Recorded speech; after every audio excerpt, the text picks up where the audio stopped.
Kita membicarakan tentang pemindahan dan pembangunan ibu kota yang ternyata 80%-nya kosong.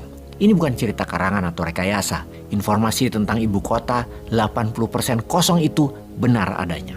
Untuk itu, informasi ini sebagai pengingat, bukan pengkritik. Maklum, di suasana pilpres kali ini semua jadi pada sensitif.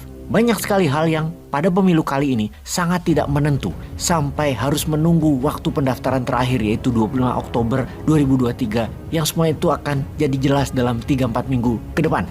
Pertanyaan dan pernyataan misalnya, akankah Caimin itu benar-benar setia pada janjinya kepada Anies, kepada Nasdem, kepada PKS? Akankah kalau rekeningnya cocok atau ada tekanan tuduhan kardus duren yang menduga adanya indikasi korupsi, kalau di KPK akan menjadi tekanan politik untuk Caimin, lalu mending mundur teratur, gak jadi tanding. Nah kalau begitu Anies sama siapa ya?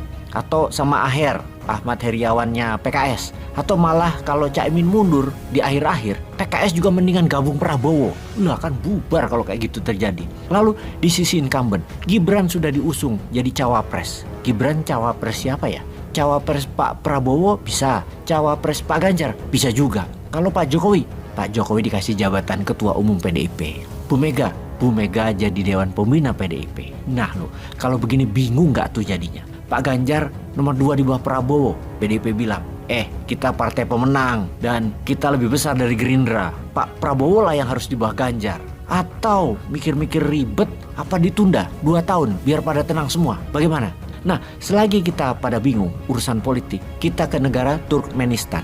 Kita ke ibu kotanya, Aşgabat. Jajaran gedung-gedung mewah yang luar biasa. Ternyata 80% gedung tersebut bukan dicat loh, tapi di cover menggunakan marmer berwarna putih yang dikirim dari Tiongkok. Mewah sekali. Kubah dan mausoleum berlapis emas adalah pemandangan biasa di gedung-gedung di Aşgabat tersebut. Dengan kemewahan ratusan gedung bertingkat mencakup perumahan, kantor, dan pusat pemerintahan. Sekali lagi, ada satu ciri dari kota tersebut.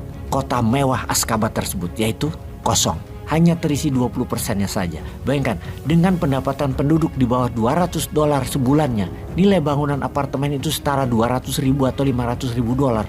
Kira-kira mereka harus kerja antara 80-100 tahun lebih baru bisa membelinya. Karena itu kosong. Kota Aşgabat dibangun oleh pemimpin diktator Saparmurat Niyazov. Yang dibangun memang bukan untuk rakyatnya, namun lebih ingin menunjukkan sisi pamer narsistiknya saja sebagai etalase showcase dirinya, bukan dibangun untuk kelayakan tinggal rakyatnya. Pemimpin berikutnya adalah Gurbanguly Berdimuhamedov, melanjutkan legasi dari pemimpin Niyazov juga dengan pemerintahan tangan besi serta mengontrol berita dan isi media. Yang intinya adalah berkelanjutan membangun Aşgabat juga bercirikan membangun kota termewah di dunia. Dan itu harus tetap dilanjutkan.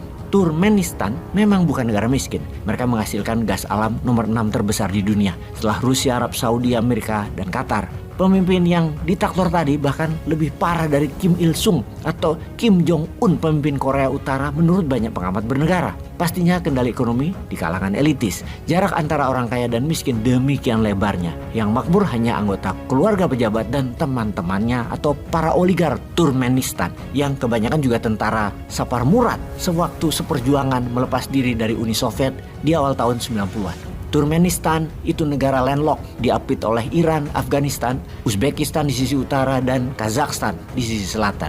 Dalam sejarahnya, Turkmenistan hanya ditaklukkan oleh pemimpin besar seperti Alexander yang Agung, Rusia, kemudian oleh Persia yang memperkenalkan Islam di sana, dan kemudian ditaklukkan oleh Mongol, kemudian terakhir ditaklukkan oleh Soviet. Kemudian Saparmurat memimpin dengan cara rezim otoritarian, memimpin dengan kejam, menggunakan propaganda media untuk membalik fakta, untuk mendapatkan pemahaman populer dari rakyatnya yang semuanya demi kepentingan rezim atau dalam bahasa akademi militer dikenal dengan istilah cult of personality dictatorship.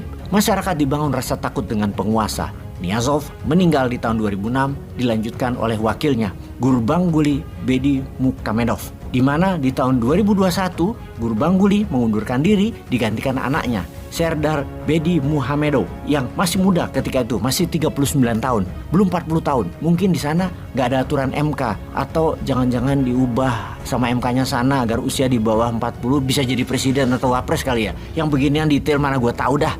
untuk para sahabat juga jangan dimirip-miripkan lah dengan Wakanda, jangan ya. Ini cerita beneran tentang Asgabat, ibu kota Turkmenistan yang kosong dengan kemewahan bangunan. Oh ya, satu lagi, untungnya ibu kota Asgabat dibangun bukan pakai pinjaman asing atau pakai hutang, tapi pakai jualan gas alam. Kayaknya itu pantas ditiru. Kita bangun IKN juga bisa jualan pakai nikel.